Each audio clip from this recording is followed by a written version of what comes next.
देखिए, जंग में नुकसान तो सबका होता है, लेकिन जहां तक ईरान का ताल्लुक है, मैं समझता हूं कि ईरान में बहुत ज्यादा तबाही तो हुई है। लेकिन जो ईरान की सबसे बड़ी कमजोरी थी, वही उसकी सबसे बड़ी स्ट्रेंथ उभर के आई है।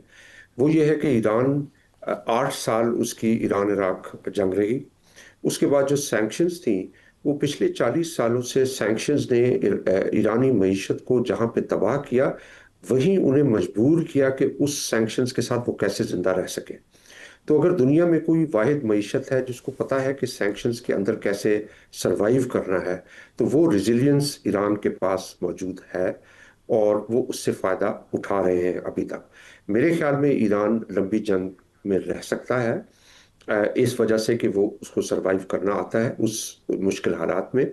और दूसरी जो एक अहम तब्दीली हुई है, वो ये है कि जब ईरान ने इंटरनेशनल मईशत को यानी एक तरह से चोक कर दिया है स्ट्रेट ऑफ हॉर्मुज के थ्रू, और जो तेल की कीमतें बढ़ी हैं, उसके नतीजे में, चूंकि यहाँ मगरिब में बहुत ज़्यादा प्रेशर होता है कि ऑयल प्राइस जो पंप पे मिलती है, उसका डायरेक्ट ताल्लुक होता है लोगों की वेलबींग के साथ और हुकूमत की वो कितनी सपोर्ट करते हैं। तो उन्होंने आहिस्ता जो ईरान पे भी पाबंदियां थी तेल की बरामद पे, और जो रशिया के ऊपर पाबंदियां थी, वो उठा दी। इसके नतीजे में तकरीबन $14 बिलियन सिर्फ ईरान को जायद रकम मिली है इस इजाज़त के साथ।